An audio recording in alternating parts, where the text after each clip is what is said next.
चढ़ावा मामले और छात्रों पर एक्शन को लेकर लगातार विपक्ष हमलावर है। हंगामे के बीच राहुल गांधी और संसदीय कार्य मंत्री किरण रिजिजू के बीच बातचीत हुई, जिसकी जानकारी हम आपको अभी दे रहे थे। अब देखना होगा विपक्ष और सरकार में गतिरोध की बर्फ पिघलती है या नहीं। परिसीमन बिल से लेकर लोकसभा में किस तरीके से आम राय हो और लोकसभा सदन सुचारू रूप से चले, इस पर बातचीत। वहीं राहुल गांधी छात्रों पर एक्शन को लेकर गृह मंत्री अमित शाह के बयान पर अड़ गए।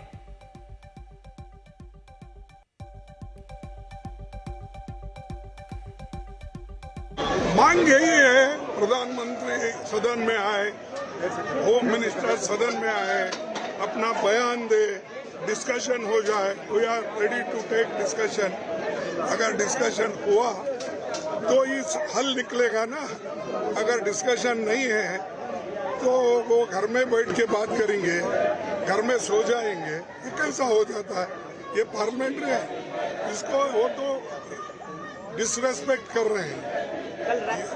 ये अंदर आना नहीं चाहते। इतने दिन हो गए पार्लियामेंट शुरू होके, अंदर आके बयान देने को इनको क्या हो गया?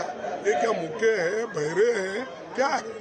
जब संसद का सत्र चल रहा है तो क्या नेता प्रतिपक्ष को संसद के पटल पर एक मजबूत तैयारी के साथ जोरदार चर्चा जो आम जनता के मुद्दे हैं उस पर नहीं करनी चाहिए? अगर नेता प्रतिपक्ष, हमने भगौड़ों की बात करी थी, राहुल गांधी भी एक भगौड़ा ही है, संसद से भाग जाते हैं क्योंकि उनको डर लगता है, वो घबराते हैं कि आदरणीय प्रधानमंत्री श्री नरेंद्र मोदी जी, श्री राजनाथ सिंह जी, श्री अमित शाह जी जब तैयारी से भाषण देंगे, तथ्य रखेंगे, तो राहुल गांधी बगले झांकेंगे। और जब आप संसद की गरिमा को ठेस पहुंचाते हैं तो पूरा देश आहत होता है। और इसीलिए मैंने कहा उन्हें अपनी जिम्मेदारी का एहसास होना चाहिए। राम मंदिर चढ़ावा मामले को लेकर विपक्ष ने सरकार को घेरा तो केंद्रीय मंत्री गिरिराज सिंह ने पलटवार करते हुए कहा कि जो राम को नहीं मानते वो कैसे मंदिर की बात कर सकते हैं। वो भी पैसा चोरी करेगा, उसी के लिए सब दिन चोरी किया। चोर चोरी के खिलाफ बोल रहा। आज वही लोग राम के पक्षधर हैं, वही छात्र आंदोलन के। राहुल गांधी कभी गए नहीं और सपा कभी राम मंदिर नहीं गया, राहुल राम मंदिर नहीं गए। राम से घड़ियाली आंसू बहा रहे हैं।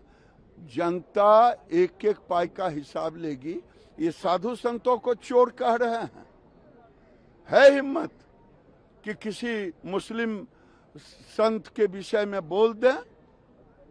वहां तो डर लगता। हाउस चलाना चाहिए। चंदा चोरी पे सुप्रीम कोर्ट ने एसआईटी बना दी।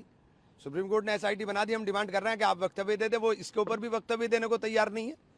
छात्रों के ऊपर हम कह रहे हैं कि आप जिम्मेदारी तय होगी। किसकी जिम्मेदारी है? किसने पैलेट गन चलाई? किसने बच्चों को इस तरह से मारने की छूट दी? तो ये सब तमाम चीजें हैं, इनके ऊपर बात होनी चाहिए। राम मंदिर चढ़ावा मामले पर संसद से यूपी विधानसभा तक उबाल है। लोकतंत्र के दोनों मंदिरों में चढ़ावा मामले की चर्चा की मांग पर विपक्ष ने प्रदर्शन किया। विपक्ष चर्चा की मांग पर अड़ा रहा।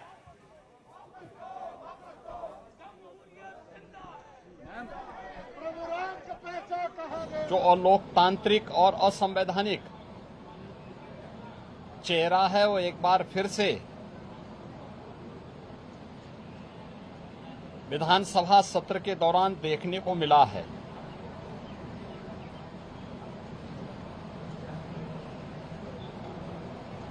विधानसभा सत्र को हंगामे के हवाले करना, प्रदेश के युवाओं, किसानों, महिलाओं और गरीबों के साथ भारी अन्याय है। मानसून सत्र में युवाओं के लिए, अन्नदाता किसानों के लिए, आधी आबादी महिलाओं के लिए और गरीबों के लिए नई स्कीम, नई योजनाएं प्रारंभ हो, युवाओं के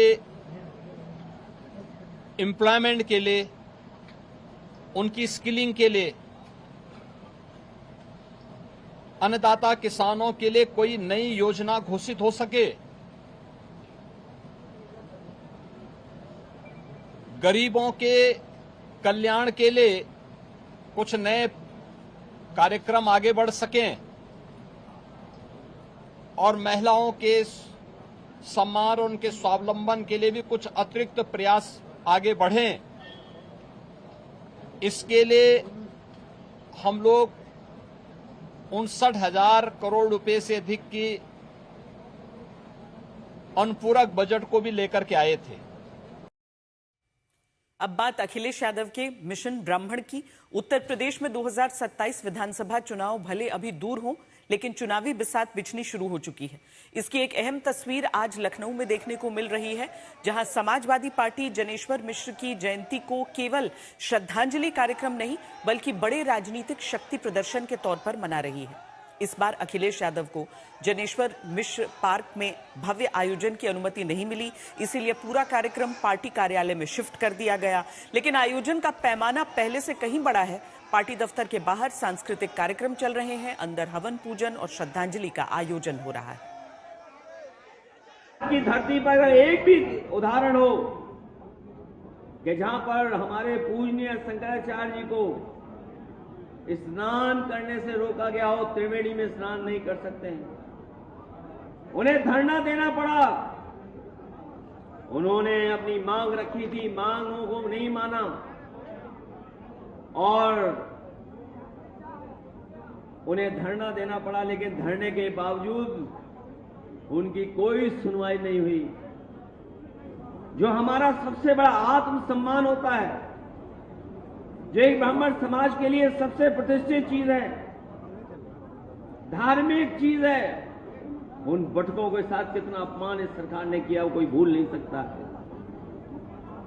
बटकों के साथ जो अपमान किया और पूजनीय शंकराचार्य जी को डराने के लिए उन पे कौन सा मुकदमा लगाया था? पॉस्को वाला लगाया था, झूठा मुकदमा।